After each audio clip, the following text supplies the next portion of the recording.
রাত ভাই আনবিথের সিচুয়েশনে মানে মেডিকেল অ্যাকচুয়ালি গেছিলাম কি না, ওকে ফাইন, শুধু আমি না আমরা সবাই গিয়েছিলাম। বাপ্পি, আমাদের কাছের যতগুলো মানুষ সবাই গেছে কম বেশি, আমার জানা মতে, আমার দেখা মতে। এখন আপনারা তো আমাদেরকে সবকিছু নিয়ে প্রবলেম করেন, হ্যাঁ, ভিডিও করলে দোষ, না করলে দোষ। এই ভিডিওটা আরো একবার ক্লিয়ার করে দিই, এই ভিডিওটা করার রিজন হচ্ছিল সেদিন রাত ভাইয়ের ফোন দূরে ছিল, ও দেখতে চাচ্ছিল তার ভাইয়ের কন্ডিশন, সো এই জন্য ওই ভিডিওটা আমার ফোনে করে তাকে সেন্ড করে দেওয়া হয়েছিল।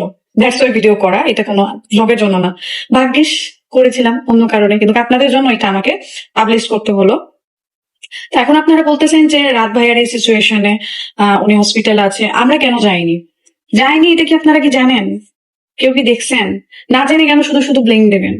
আমাকে উল্টো কেন এইভাবে ব্লেম দেওয়া হবে? আমাকে আর বাপিকে নিয়ে দেখলাম যে এত বাজেভাবে পোস্ট করছে। যাই হোক, সেটা নাই বলি, তাদেরকে আর আমি নতুন করে ভাইরাল করতে চাচ্ছি না, তাদের ইন্টেনশন কি সেটা তো ক্লিয়ার বোঝাই যাইতেছে। কিন্তু যে মানুষগুলোকে ভুল বোঝানো হচ্ছে, আমি জাস্ট এটা ক্লিয়ার করতে আসছি। লাইফে হয় না ভাই? হয়তো আমার লাইফেও হয়। এখন আমাদের বিষয়গুলো তো হাইড থাকে না, তাই এত problem.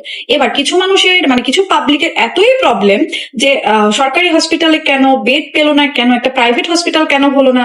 So sorry, kind of information, যে আপনাদের যদি এতটুকু নলেজ না থাকে যে সরকারি হসপিটালে কখন যায়, তাও আবার একটা মানুষের অ্যাবিলিটি থাকুক না থাকুক এফোর্ড করার মতো, তবুও আমার জীবনে রাজশাহী সেলিব্রিটি ফারহানা বিথির স্বামীকে হাসপাতালে দেখতে গিয়েছিল তার বান্ধবী স্মৃতি, এবং সেই বিষয়ে এবার লাইভে এসে মুখ খুলল। কি বললো স্মৃতি তার লাইভের মাধ্যমে, জানতে ভিডিওটা না টেনে শেষ পর্যন্ত সঙ্গে থাকুন। হয় না চাইলেও যেতে হয়, এটা আত্মগত বিষয় থেকে যায়। এটা তো আর এক্সপ্লেন করার কিছু নাই, যারা বুঝেন না তাদেরকে সারা জীবনও বোঝানো যাবে না। বেড পাইনি কেন? বেড তো নাই পেতে পারে, স্বাভাবিক বিষয়। আমরা কেবিনের জন্য অ্যাপ্লাই করা হয়েছিল, সেটাও হয়তো বা ভাগ্যে ছিল না, পাওয়া যায় নাই, কিছু ফর্মালিটিস থাকে। সবকিছু মিলিয়ে আমাদের কাছে মানে তাদের ফ্যামিলি সবার কাছে মনে হয়েছে উনি সেফ, উনি ভালো, ফ্লোরেই ভালো আছে। কেন আপনারা যদি ফ্লোরে থাকতে পারেন, একটা অসহায় গরিব মানুষ যদি রাজশাহী মেডিকেলে বা সরকারি মেডিকেলে যদি ফ্লোরে থাকতে পারে, তাহলে আমাদের মতো কেন পাবলিক পারবে না ভাই? আমরা কি এসেছি? আমরা কেন ফ্লোরে থাকতে পারবো না? আমাদের কেন ওইটা নাই? ওইটা নিয়ে কেন এত ট্রোল করতে হবে? ওইটা নিয়ে কেন এত কথা বলতে হবে?